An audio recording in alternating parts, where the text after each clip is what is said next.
Some would say that this episode of the World Economic Forum in Davos 2026 is perhaps the most consequential WEF that we are seeing in decades. The world is truly at a crossroads. To talk a little bit about that, Ian Bremmer, it's great to interview you face to face. We're often virtually linked.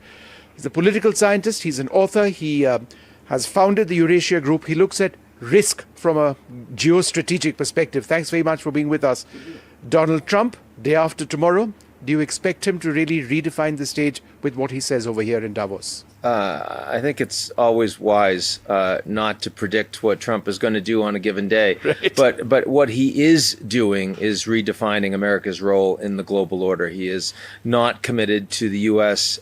Principally supporting a collective security system with its allies. He's not committed to supporting U.S. free trade architecture globally. He's not committed to supporting rule of law. And the Europeans most rely on that. So this is a crisis for Europe. It's a crisis for the transatlantic relationship. Anything he says is going to be seen in that context by everyone here. In your latest report, you used the word 2020. You said that 2026 would be a tipping point. Yeah. So, and that is entirely associated with Trump and his politics. Is that right? It really is. For so long, coming here to Davos for almost 20 years now, we've talked about China rising and maybe the U.S. and China being involved in a big conflict. That's not what's driving this at all. What's driving it is that the United States is saying it no longer wants to provide the leadership that it has been providing for decades now, particularly since the Soviet Union collapsed. And that brings us to what I call a G0 world, a disorder, a lack of global leadership. The Americans are unwilling, and no other country or group of countries are willing and capable to fill the vacuum. And the level of uncertainty that causes the unmooring of traditional geopolitical relationships. We saw that with Canadian Prime Minister Mark Carney traveling to China, a new strategic partnership. We see that with the EU-Mercosur trade deal, which has been announced, wouldn't have happened otherwise. That's the tipping point that we're seeing. Yeah. You've also spoken about the Donroe Doctrine. It's essentially part of what you're talking about. But this is a new America with new policies, insular in a very big way, some would suggest. And the Donroe Doctrine, it's sort of a take on the Monroe Doctrine, is how you define this phase, this era, right? I don't know that it's insular. I think it's unilateral.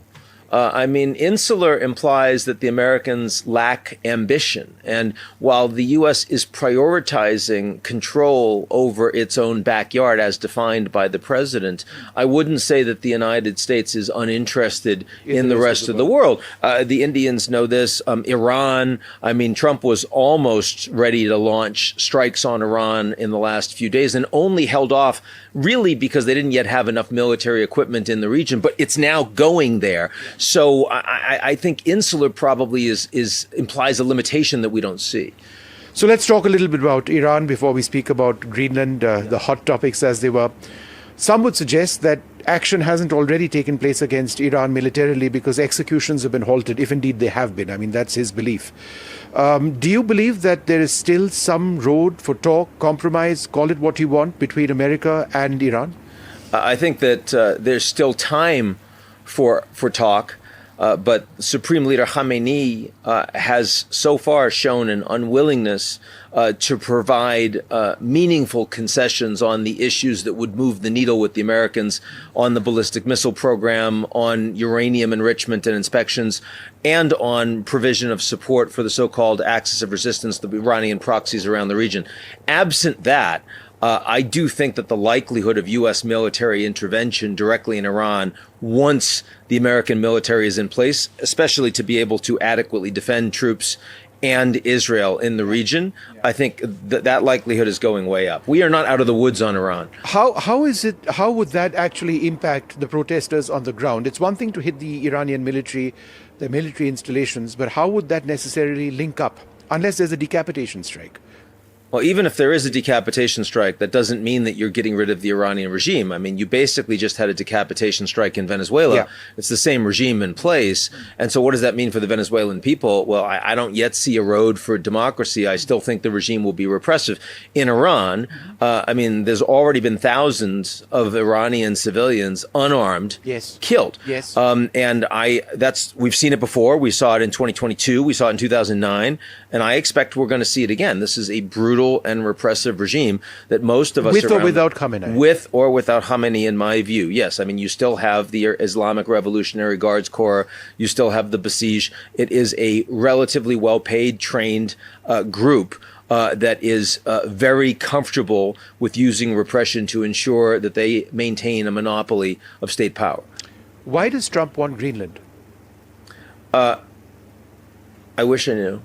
Why does Trump want his name on things? Why does Trump want the Kennedy Center to be called the Trump Kennedy Center? Why is he so desperate to have a Nobel Peace Prize? Why does he put his name? I mean, historically, his life has been, and his greatest success has been about promoting his brand. Mm-hmm. It's been about how, Trump, even on things he doesn't own, mm-hmm. he wants them to be named Trump, and mm-hmm. he gains some benefit from that. Mm-hmm. You and I speak for myself. I would not feel any particular growth in self-worth from having my name on something I didn't do anything for. Right. But Trump doesn't feel that way. Mm-hmm. And so for Trump, being able to own Greenland, and he's seen it on the map, and it looks a lot bigger with the Mercator projection than it really is. Yeah. He wants to say it's his. Mm-hmm. Look, everyone I've spoken to in the administration mm-hmm. Does not have a good reason mm-hmm. for why you need to own Greenland to ensure the security concerns that the Americans have. The Danish Prime Minister, who I know very well, mm-hmm. has already said many times to the mm-hmm. Americans, all of your security concerns, we are prepared to negotiate. Yeah. The Americans have been unwilling to negotiate those concerns with her. Yeah. So obviously, this is something more existential for Trump, and this is something involving his own personal ego.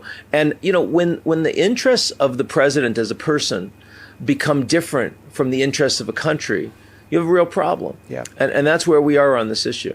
So I'm just going to read out one sentence in the joint statement issued by the leaders of Denmark, Finland, France, Germany, the Netherlands, Norway, Sweden, and the UK, which I really feel summarizes where the relationship is. Tariff threats undermine transatlantic relations and risk a dangerous downward spiral. We'll continue to stand united and coordinated in our response. We are committed to upholding our sovereignty. It's unbelievable that European countries are telling America about something which is the bedrock of NATO, preventing any outside attack and ensuring that collective sovereignty remains. Is this the beginning of the end of NATO? If you had read that statement without any context, you'd assume it was about Russia. Yeah, that's true. Having invaded Ukraine. And the fact that the Europeans now feel like they can't trust their critical ally is an existential threat to NATO. And if Trump persists on this path, it will be the end of NATO, if Trump persists on this path. Now, Trump has shown in the past that he can say things and he can back away from them. He talked about Canada being a 51st state. He doesn't talk about that anymore. This is a truly stupid thing. And it's a fight that Trump should not want to have. It's very unpopular in the United States. Americans don't know why the U.S. should want Greenland. They certainly don't want the Americans spending lots of money on Greenland as opposed to spending it on the average American. I mean, Redlanders and Bluelanders in the U.S. matter a lot more to Trump than Greenlanders, right? Yeah, so I think it's a mistake, but Trump has to be convinced. And part of the problem is that Trump is not only convinced he's right, and he's not getting any younger, but his own closest advisors are reluctant to criticize him. They're reluctant to tell him, sir, we think you're making a big mistake here. So that does mean that you can get yourself in some trouble. Venezuela, some would say, is effectively a vassal state of the United States at this juncture. In terms of big oil moving into Venezuela and the American economy gaining substantially, are we actually seeing that work according to Trump's plans already? Oh, I think that the military operation in Venezuela was an extraordinary success. The U.S. is very good at that in a way that the Russians aren't, the Chinese aren't. 6 months of planning, spectacular success, no American servicemen or women killed. And there's Maduro and his wife in prison in New York. So that's obviously a win. And it's popular in Latin America. Most countries, the populations say we support that. But this is not regime change. No. It's regime roulette. They spun the wheel, and now they've got new people from the same regime. Yeah. But Trump has shown credibility in taking action against them. And the military is still right there, right off the coast. Yeah. So the question is, how much are they willing to do? Yeah. On oil, they'll do a lot. Yeah. On a transition of power to the people and to a democracy, not so much. Yeah. So what really, and of course, Marco Rubio wants the latter. Yeah. And many Venezuelan emigres who live in the United States and vote for Trump also want the latter. So I don't think it'll be enough for Trump just to have a new authoritarian state that supports the U.S. On oil and on drugs. They're going to have to actually do more in sharing power, and that's going to be a challenging, longer-term question. India and the United States have been talking about a trade deal now for a long period of time. It's moved, then it's stopped, it's moved. It's nowhere close to being signed as we speak today. Perhaps might take a few more months if it happens at all. There's a new relationship between New Delhi and China. Some would say that the relationship between India and the United States was premised on a common concern around China. Is that dynamic also changing with or without a trade deal? You know, at least a little bit it is, but part of it is because the Indians are in a better position to push back. There is, sort of a spectrum of how countries fall between FAFO, fool around and find out, and taco, Trump always chickens out. Right. And on the FAFO side, that's the headline right there, but carry on. Well, I mean, it's pretty clear. No, that's how right. Trump sees the world. And, FAFO, you've got, for example, the Venezuelans and the Ukrainians, and taco, you've got the Chinese and the Russians. Right. And it turns out India is actually more on the taco scale. Yeah. Why? Number one, Modi's a very popular leader who's been in place for 10 years plus and understands that he's going to be there longer than Trump. Also because India is growing at 7-8% this year, and the trade relationship between India and the U.S. isn't that important. At the end of the day, it's not going to break India the way it would Mexico or Canada or the Europeans. So, this isn't so urgent for Modi that he has to respond to everything that Trump wants. And I think that where you are on that spectrum matters a lot. Absolutely. In so fact, India, a little more taco. True. There's just been this IMF revision of India's GDP numbers. That's gone up to 7.3%, despite the fact that sanctions are at 50%. If it goes up to 75% because of our economic relationship with Iran, then it could be anything. I mean, who knows what will happen. But for the moment, the Indian economy appears to be fairly resilient. So let's see how far that goes. But I guess... And it's reforming.